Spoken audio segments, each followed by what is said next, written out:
Hello OP classes के digital platform पर आप सभी का एक बार पुनः स्वागत है।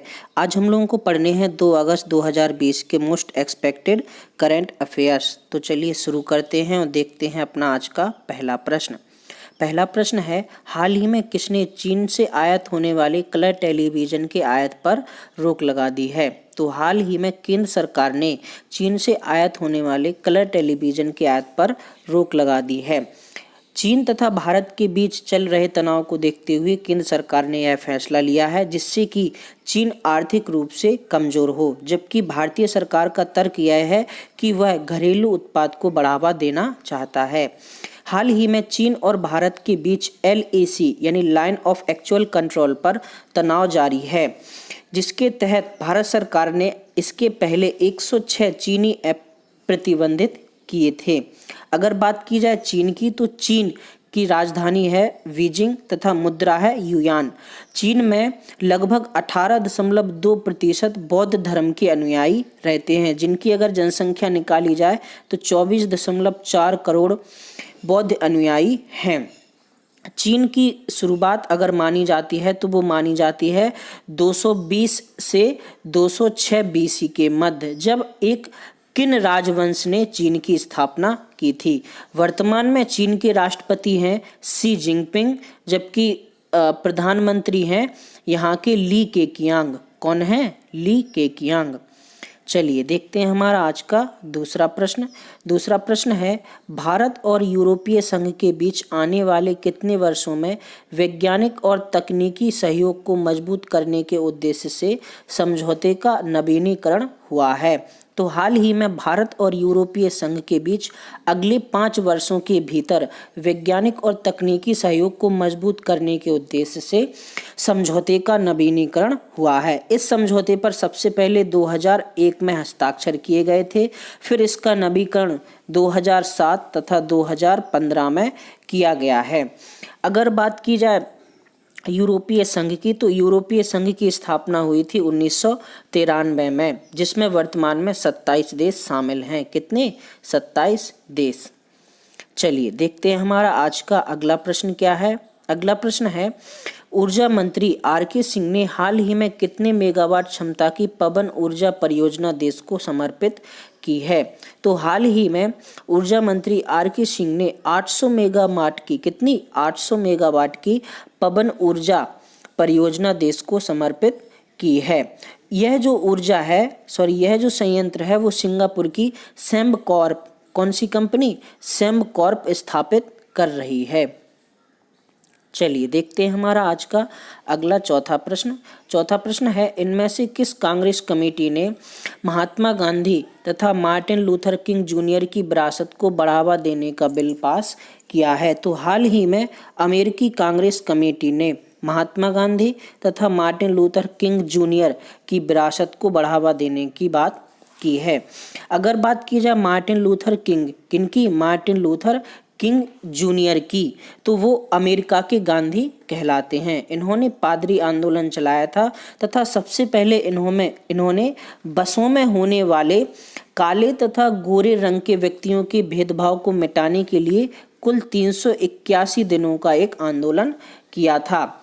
इन्हें वर्ष 1964 में शांति का नोबेल भी दिया गया था, जबकि इन्होंने वर्ष 1959 के दौरान भारत यात्रा भी की थी। वर्ष 1968 में मार्टिन लूथर किंग जूनियर की गोली मारकर हत्या कर दी गई थी। चलिए देखते हैं हमारा आज का अगला पांचवा प्रश्न क्या है। पांचवा प्रश्न है, 1 से 7 अगस्त के बीच विश्व भर में कौन सा सप्ताह मनाया जाता है? ये बहुत ही महत्वपूर्ण प्रश्न है। तो 1 से 7 अगस्त के बीच मनाया जाता है विश्व स्तनपान सप्ताह। स्तनपान को बढ़ावा देने के लिए इस सप्ताह का आयोजन किया जाता है। स्तनपान इसलिए आवश्यक माना जाता है क्योंकि माता के दूध में लैक्टोफॉर्मिन नाम का एक पदार्थ होता है जो आंत में लौह तत्व को बांध के रखता है। इसके अलावा माँ के दूध से बच्चे की प्रतिरोधक क्षमता बढ़ती है। जन्म से लेकर 6 माह तक स्तनपान की सलाह दी जाती है। माता के प्रथम दूध को कहा जाता है कोलोस्ट्रम। क्या कहा जाता है? कोलोस्ट्रम। चलिए देखते हैं हमारा आज का अगला प्रश्न क्या है। अगला प्रश्न है, चीन ने पृथ्वी का अध्ययन करने के लिए हाल ही में कितने सैटेलाइट लॉन्च किए हैं? तो हाल ही में चीन ने पृथ्वी का अध्ययन करने के लिए 3 सैटेलाइट लॉन्च किए हैं। कितने? 3। चीन ने अपने ताइयुआन सैटेलाइट लॉन्च सेंटर, क्या है? ताइयुआन सैटेलाइट लॉन्च सेंटर से इन 3 सैटेलाइट को लॉन्च किया है, जिनमें से एक सैटेलाइट का नाम है आपका जी युआन। क्या नाम है? जी युआन। जबकि इनको लॉन्च करने का जो काम किया गया है वो मार्च 4B रॉकेट से किया गया है। किससे? मार्च 4B रॉकेट। अगर देखा जाए रॉकेट श्रृंखला का यह कौन सा मिशन है, तो चीन का 341वां रॉकेट श्रृंखला का यह मिशन है। चलिए देखते हैं हमारा आज का 7वां प्रश्न क्या है। 7वां प्रश्न है, निम्न में से किस राज्य सरकार ने बबीता फोगाट और कविता देवी को खेल व युवा मामले विभाग में उप निदेशक नियुक्त किया है? तो हाल ही में हरियाणा सरकार ने बबीता फोगाट तथा कविता देवी को खेल व युवा मामले विभाग में उप निदेशक नियुक्त किया है। अगर बात करें हम लोग बबीता फोगाट की, तो बबीता फोगाट हरियाणा के भिवानी जिले की रहने वाली हैं। किस जिले की? भिवानी जिले की रहने वाली हैं तथा वर्ष 2014 के कॉमनवेल्थ गेम में इन्होंने भारत को स्वर्ण पदक दिलाया था। क्या दिलाया था? स्वर्ण पदक। जबकि अगर वहीं बात करें हम कविता देवी की, तो कविता देवी हरियाणा के जींद जिले की रहने वाली हैं। किस जिले की? जींद जिले की। जबकि WWE में पहली भारतीय महिला है जो कि हार्ड कैडी के नाम से जानी जाती हैं। किस नाम से? हार्ड कैडी। चलिए देखते हैं हमारा आज का अगला प्रश्न। अगला प्रश्न है, 1 अगस्त के दिन असहयोग आंदोलन की औपचारिक शुरुआत हुई थी। इस आंदोलन को महात्मा गांधी ने किस घटना के बाद वापस ले लिया है? तो 1 अगस्त 1920 को शुरू हुआ था आपका असहयोग आंदोलन, जिसको चौरी चौरा या चौरा चौरी वारदात के बाद वापस ले लिया था। चौरी चौरा कांड हुआ था आपका 5 फरवरी 1922 को। कब हुआ था? 5 फरवरी 1922 को, जिसमें गोरखपुर जिले में एक पुलिस चौकी पर भीड़ ने हमला करके 22 पुलिसकर्मियों को जिंदा जला दिया था। इस तरीके से हिंसा के बाद महात्मा गांधी ने असहयोग आंदोलन को वापस ले लिया था। हालांकि असहयोग आंदोलन वापस लेने के बाद महात्मा गांधी की बहुत आलोचना हुई थी। चलिए देखते हैं हमारा आज का अगला प्रश्न। अगला प्रश्न है, हाल ही में किस राज्य ने 8 जनपदों में 240 प्रजाति के पौधे रोपकर विश्व रिकॉर्ड बनाया है?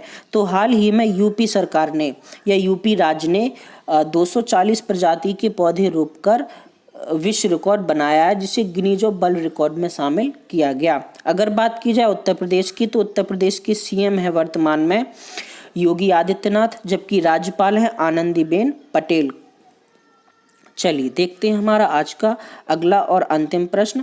अंतिम प्रश्न है, हाल ही में सुभाष चंद्र बोस आपदा प्रबंधन पुरस्कार सुर्खियों में रहा। इस पुरस्कार के संबंध में सत्य कथन बताइए। इसकी स्थापना 2017 में हुई थी। व्यक्तिगत श्रेणी में पुरस्कार की राशि 51 लाख है। वर्ष 2000 में व्यक्तिगत श्रेणी का पुरस्कार कुमार मुन्नन सिंह को प्रदान किया गया। तो ये इसका सही है, व्यक्तिगत श्रेणी का पुरस्कार कुमार मुन्नन सिंह को दिया गया। कुमार मुन्नन सिंह उत्तराखंड के आपदा मोचन बल के प्रमुख हैं। अगर बात की जाए आपके सुभाष चंद्र बोस आपदा प्रबंधन पुरस्कार की, तो 23 जनवरी को सुभाष चंद्र बोस की जयंती पर इसकी घोषणा की गई थी। वर्ष 2019 का आपदा प्रबंधन पुरस्कार दिया गया था राष्ट्रीय आपदा मोचन बल गाजियाबाद को। इसमें एक 8वीं बटालियन थी, उसको यह पुरस्कार 2019 का दिया गया था। 1 अगस्त 2020 का क्वेश्चन ऑफ द डे था आपका, किस चौहान शासक ने दिल्ली में शिवलिंग स्तंभ शिलालेख खुलवाया था? तो इसका सही उत्तर है विग्रहराज चतुर्थ। विग्रहराज चतुर्थ चौहान वंश के शासक थे, जो कि 1153 से लेके 1164 तक दिल्ली की गद्दी पर बैठे थे। इन्होंने दिल्ली तथा साथ ही साथ हांसी पर भी कब्जा किया था। कहाँ पर? हांसी पर।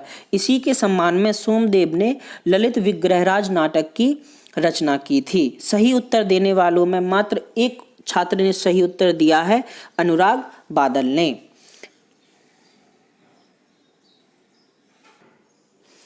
आज का हमारा क्वेश्चन ऑफ द डे है, गंगा नदी कहाँ से निकलती है? अरावली श्रेणी से, लद्दाख ग्लेशियर से, गंगोत्री ग्लेशियर से या मिलाप ग्लेशियर से? आपको अपना उत्तर नीचे कमेंट बॉक्स में कमेंट करके बताना है। तो ये था आपका 2 अगस्त 2020 का करंट अफेयर्स का सेशन।